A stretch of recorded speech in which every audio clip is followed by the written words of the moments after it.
আসসালামু আলাইকুম। Welcome to my channel daily lifestyle BD. আজ আমি আপনাদের সামনে হাজির হয়ে গেলাম ভীষণ সুস্বাদু গরুর মগজ ভুনার রেসিপি নিয়ে।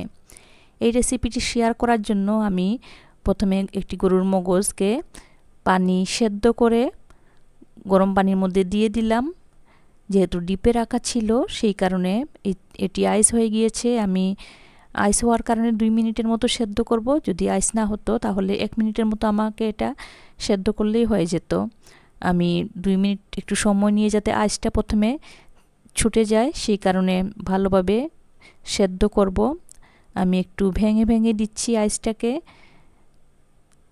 এখন একটু পুরোপুরি ভেঙে দেব যাতে করে ভালোভাবে সেদ্ধ হয়ে যায়। আমার আইস ছুটানো প্লাস সেদ্ধ মিলিয়ে 2 মিনিট আমি এটাকে পুরোপুরি বয়েল করব। আমার 2 মিনিট হয়ে গিয়েছে। এখন আমি একটি পাত্রের মধ্যে পানিটাকে ঝরিয়ে নেব। এ পর্যায়ে আপনাদেরকে আমি দেখাবো গরুর মগজটাকে ভালোভাবে কিভাবে পরিষ্কার করতে হয়। গরুর মগজের মধ্যে অনেক কালো কালো অংশ থাকে এবং কিছু পর্দা থাকে যেগুলোকে পরিষ্কার করে নিতে হয়। আমি দেখুন কত ময়লা বের হচ্ছে মগজ থেকে। এই কালো কালো অংশগুলোকে আমি ফেলে দিচ্ছি। কিছু পর্দাও আছে এবং লম্বা আমাদের এখানে রগ বলে থাকে সেগুলোও আমি ফেলে দিচ্ছি। ভালোভাবে পরিষ্কার করে নিচ্ছি। আপনারাও এইভাবে সেদ্ধ করে আগে গরুর মগজটাকে পরিষ্কার করে নেবেন। গরুর মগজ সচরাচর সবসময় খাওয়া হয় না, তবে খাবারে বৈচিত্র্য আনার জন্য এটাকে মাঝে মাঝে খাওয়া যেতে পারে, কিন্তু রেগুলার না খাওয়াই ভালো, কারণ এর মধ্যে উচ্চমাত্রার কোলেস্টেরল রয়েছে, যার কারণে রেগুলার খাওয়া স্বাস্থ্যের জন্য ভালো নয়। তবে খাবারে বৈচিত্র্য আনার জন্য মাঝে মাঝে খেলে একটু ভালো লাগে খেতে। আমার পরিষ্কার করা প্রায় হয়ে গিয়েছে। দেখুন প্রায় শেষের পথে পরিষ্কার। অনেক অনেক ময়লা বের হয়েছে এবং পরিষ্কার করার কারণে দেখতে অনেক ভালো লাগছে। আমার পরিষ্কার করা হয়ে গিয়েছে পুরোপুরি।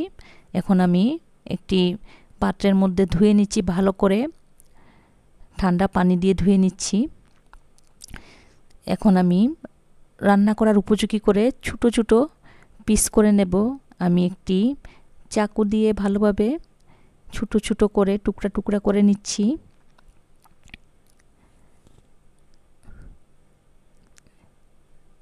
দেখুন আমার টুকরা টুকরা করা হয়ে গিয়েছে। এখন আমি রান্নার জন্য পরবর্তী প্রসেসে চলে যাব।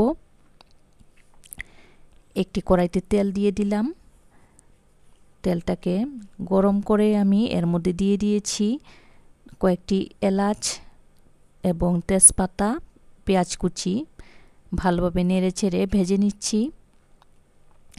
সামান্য পরিমাণে লবণ দিয়ে দিলাম যাতে করে পেঁয়াজটা খুব দ্রুত হয়ে যায়।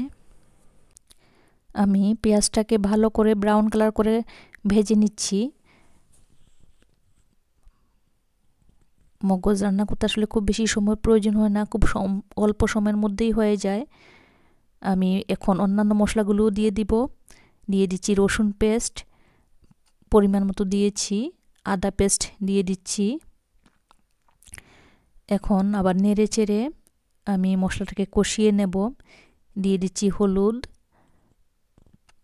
পরিমাণ মতো পাঁচফোড়ন এবং গরম মশলা এবং মরিচের গুঁড়া। আর কোনো মশলা দেব না, এগুলোকে দিয়েই আমি ভালোভাবে নেড়ে চেড়ে মশলাকে প্রথমে কষিয়ে নেব। একটু পানি দিয়ে দিলাম যাতে করে মশলাটা নিচে লেগে না যায় এবং কষানো হয়ে যায়। দেখুন কষানো হয়ে গিয়েছে। এ পর্যায়ে আমি গরুর মগজ যেটাকে কেটে রেখেছিলাম সেটা দিয়ে দিচ্ছি।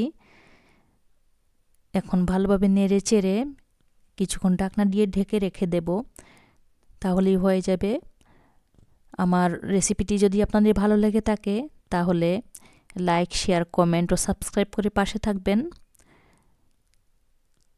দেখুন আমার ভুনা হয়ে গিয়েছে। আমি মাঝে মাঝে অফ স্ক্রিনে একটু নেড়ে ছেড়ে দিয়েছিলাম। 10 মিনিটের মতো লেগেছে এটা পুরোপুরি ভাজা হতে। আমি চুলাটা অফ করে নিচ্ছি, সার্ভ করে দেখাচ্ছি আপনাদেরকে। দেখুন কত চমৎকার হয়েছে দেখতে, খেতেও অসাধারণ। এতক্ষণ সাথে থাকার জন্য ধন্যবাদ সবাইকে। আসসালামু আলাইকুম।